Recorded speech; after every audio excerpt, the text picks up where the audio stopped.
에스겔 31장을 함께 읽겠습니다. 11째 해 셋째 달 초하루에 여호와의 말씀이 내게 임하여 이르시되 인자야 너는 애굽의 바로왕과 그 무리에게 이르기를 내 큰 위엄을 누구에게 비하랴. 볼지어다 아수르 사람은 가지가 아름답고 그늘은 숲의 그늘 같으며 키가 크고 꼭대기가 구름에 닿은 레바논 백향목이었느니라.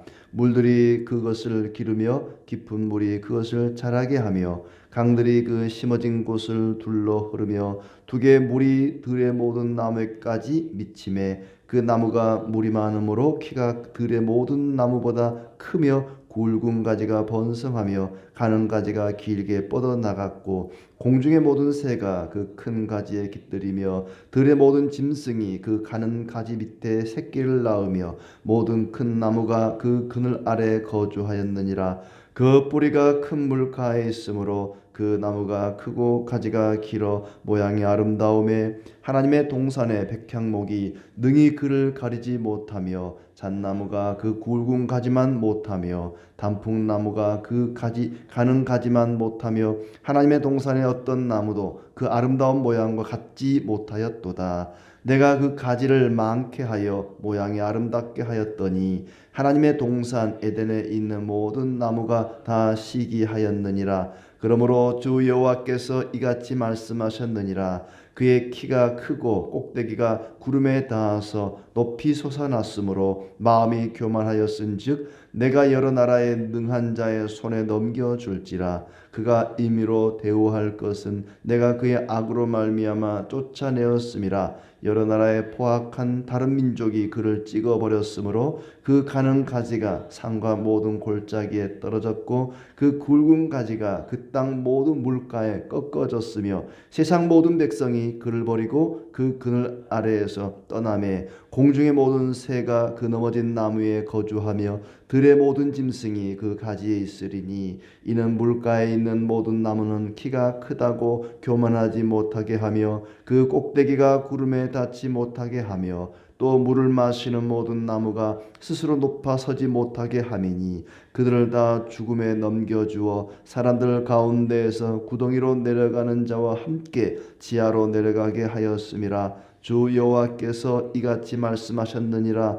그가 소홀에 내려가던 날에 내가 그를 위하여 슬프게 울게 하며 깊은 바다를 덮으며 모든 강을 쉬게 하며 큰 물을 그치게 하고 레바논이 그를 위하여 슬프게 울게 하며 들의 모든 나무를 그로 말미암아 쇠잔하게 하였느니라. 내가 그를 구덩이에 내려가는 자와 함께 수월에 떨어뜨렸던 때에 백성들이 그 떨어지는 소리로 말미암아 진동하게 하였고 물을 마시는 에덴의 모든 나무 곧 레바논의 뛰어나고 아름다운 나무들이 지하에서 위로를 받게 하였느니라. 그러나 그들도 그와 함께 소홀에 내려 칼에 죽임을 당한 자에게 이르렀나니 그들은 옛적에 그의 팔이 된 자요 나라들 가운데에서 그 그늘 아래에 거주하던 자니라. 너의 영광과 위대함이 에덴의 나무들 중에서 어떤 것과 같은고 그러나 네가 에덴의 나무들과 함께 지하에 내려갈 것이요 거기에서 할례를 받지 못하고 칼에 죽임을 당한 자 가운데 누우리라.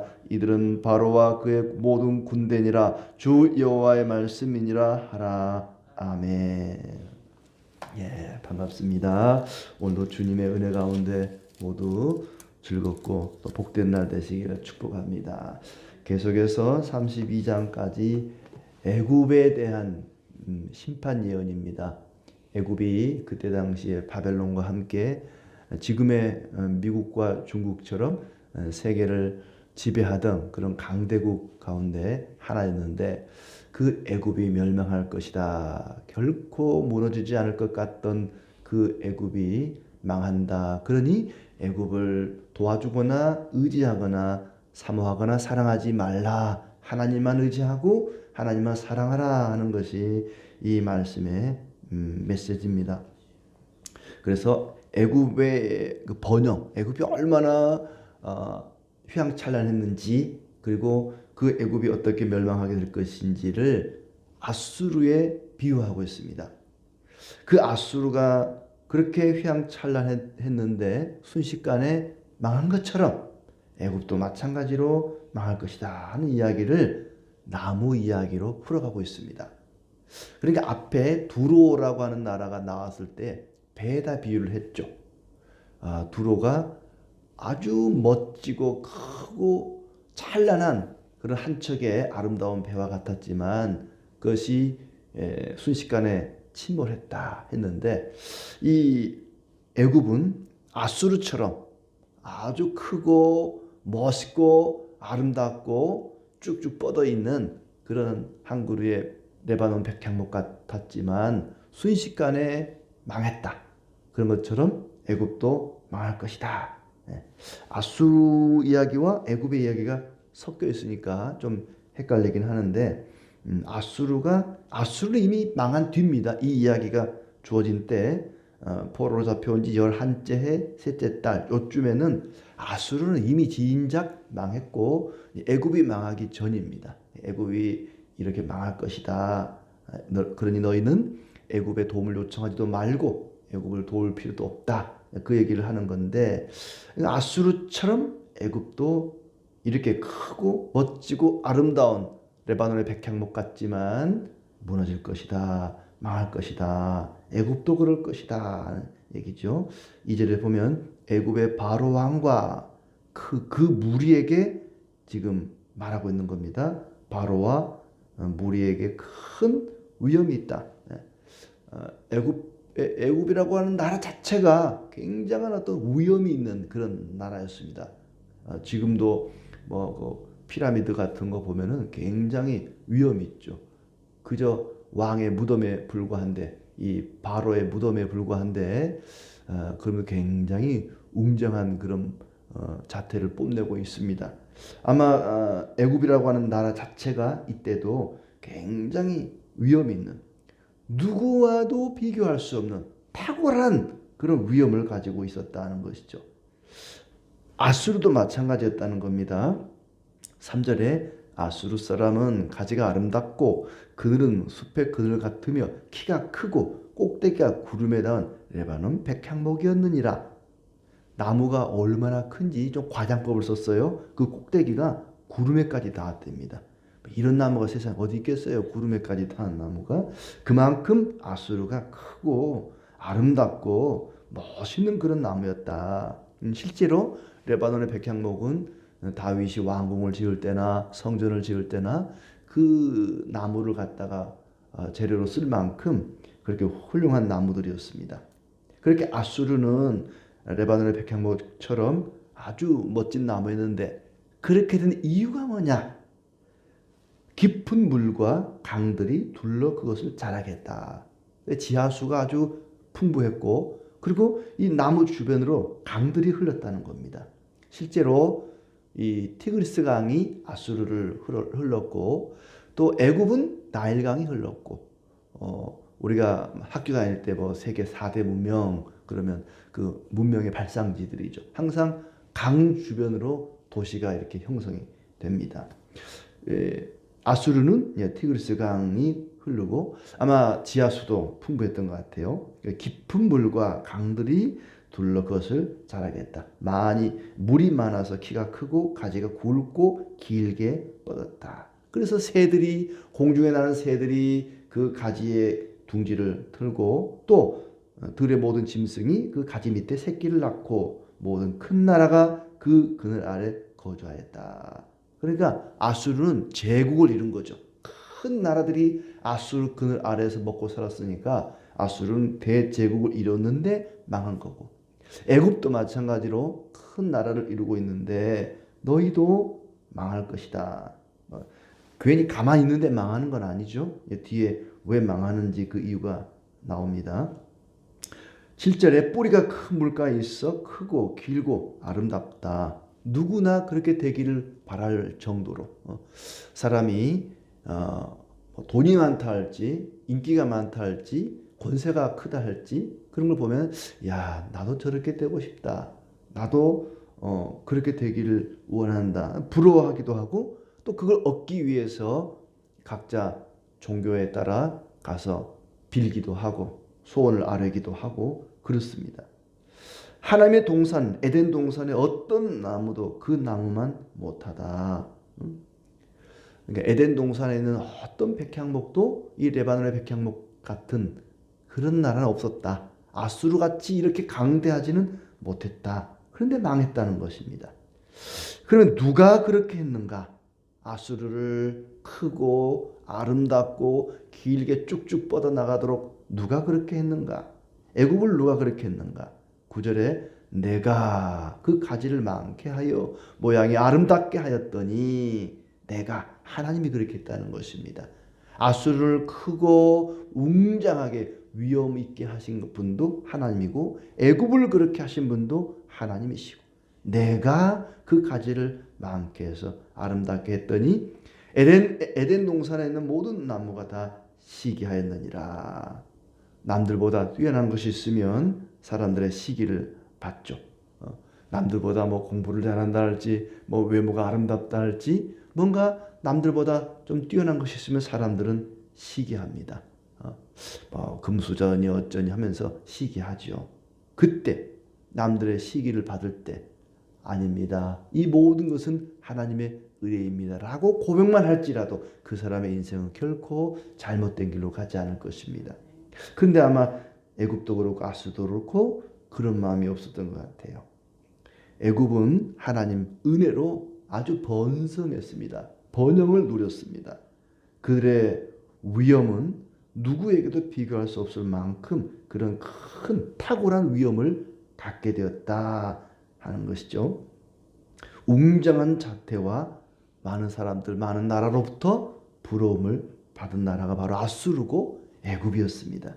그들은 거대하고 견고하고 아름다운 백향목과도 같았습니다. 나무로 치자면 그렇다는 얘기죠. 누가 보더라도 결코 쓰러지지 않을 것 같은 그런 나라들이었습니다. 그런데 이제 10절에 그들이 쓰러집니다.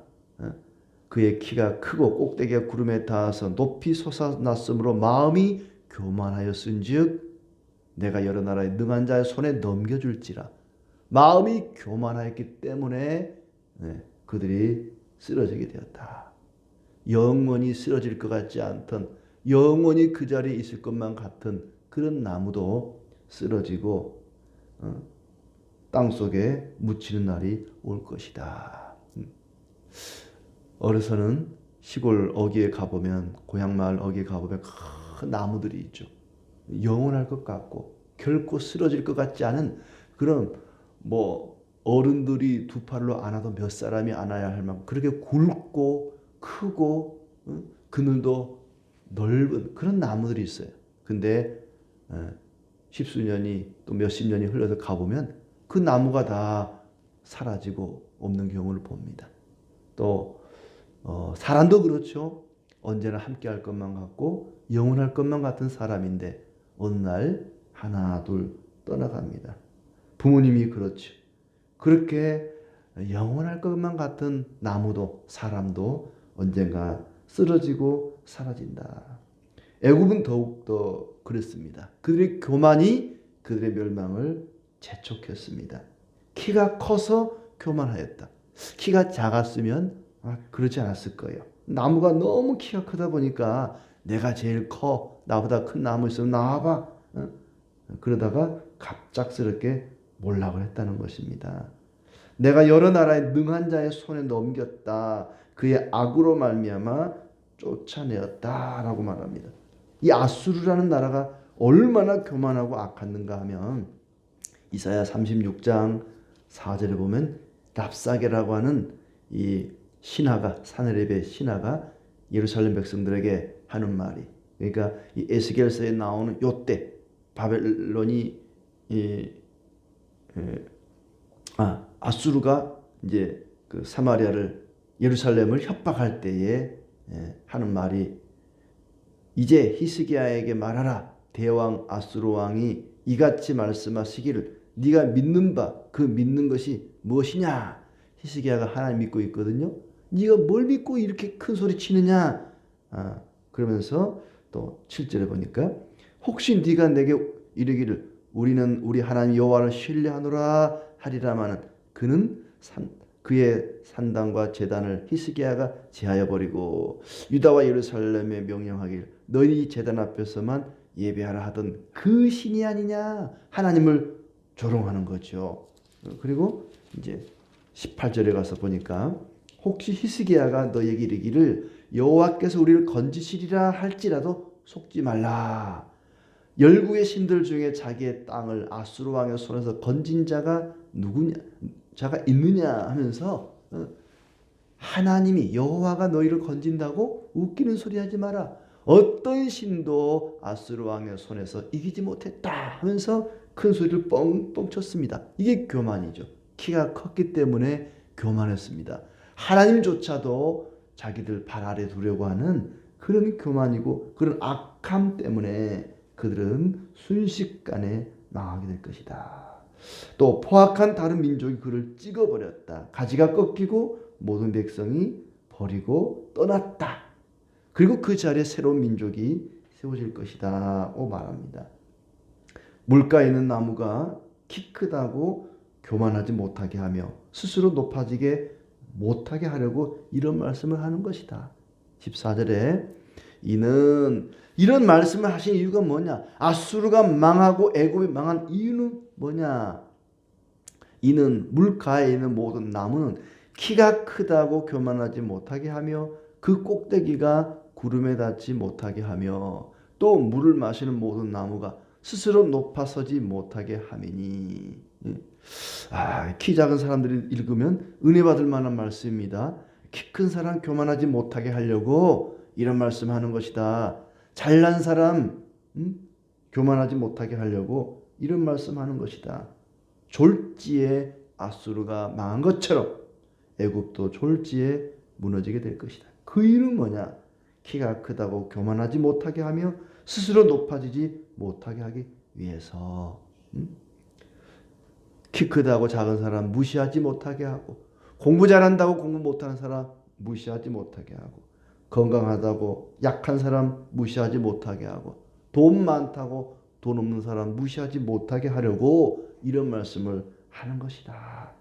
교만하지 못하게 하려고, 약한 사람 무시하지 못하게 하려고 하시는 말씀이다.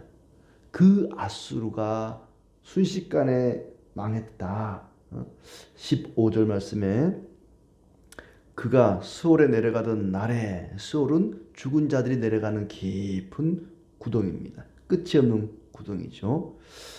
그 수올에 내려가던 날에 내가 그를 위하여 슬프게 울게 하며 깊은 바다를 덮으며 모든 강을 쉬게 하며 큰 물을 그치게 하고. 그러니까 아수르라고 하는 큰 나무가 무너진 이유는 뭐냐? 하나님께서 지하수를 말려버렸다는 겁니다. 그 나무를 감싸고 도는 강들을 말려버렸다는 것입니다. 그리고 흐르는 모든 물들을 멈추게 했다.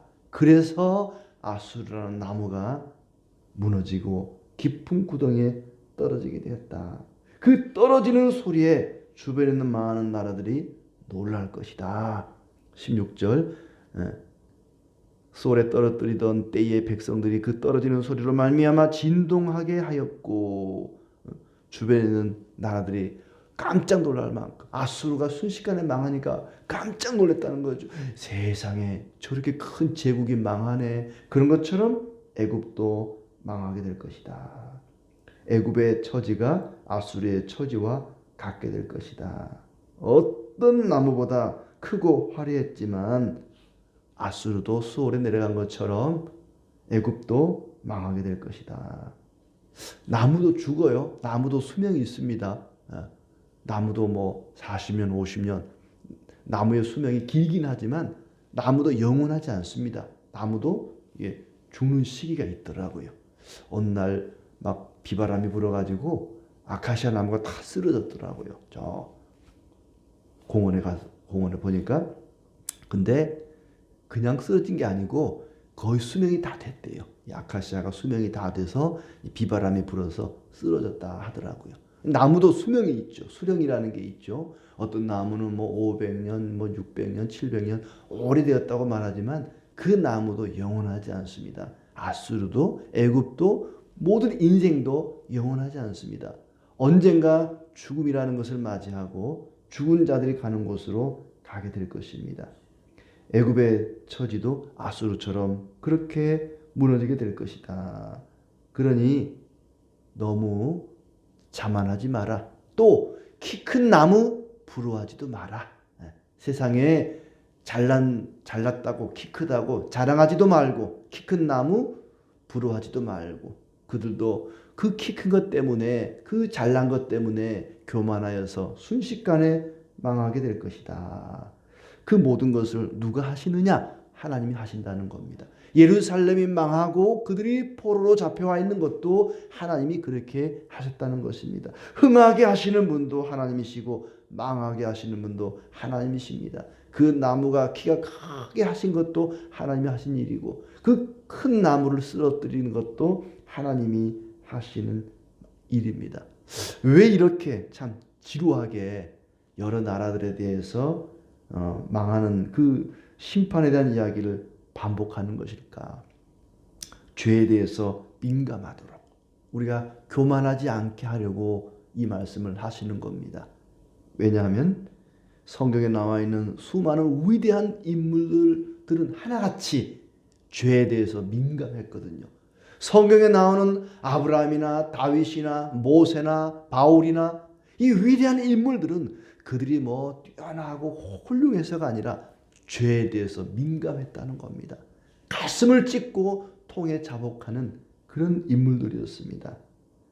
행여 하나님이 나에게 남다른 뭔가를 주셨다면 그것 때문에 교만해질 수가 있습니다. 그러므로 우리는 죄에 대해서 민감해야 됩니다. 모든 것이 하나님의 은혜임을 알아야 됩니다. 그리고 내가 갖지 못한 걸 다른 사람이 가졌을 때 그걸 부러워할 필요가 없습니다. 그걸 주시는 분도 하나님이고 빼앗아 가시는 분도 하나님이십니다. 그런데 하나님이 주신 것을 망각할 때 우리는 남다른 걸 가지고 있을 때 자랑하게 되고 교만하게 되고 그것 때문에 망할 수 있고 또 내게 없는 것이 남에게 있으면 그걸 부러워하게 됩니다. 모든 것이 하나님의 은혜고 모든 일들이 하나님의 역사 가운데 일어남을 믿고 오늘도 겸손하게 주님만을 높여 찬송하며 감사하며 살아가는 우리의 삶이 되기를 바랍니다.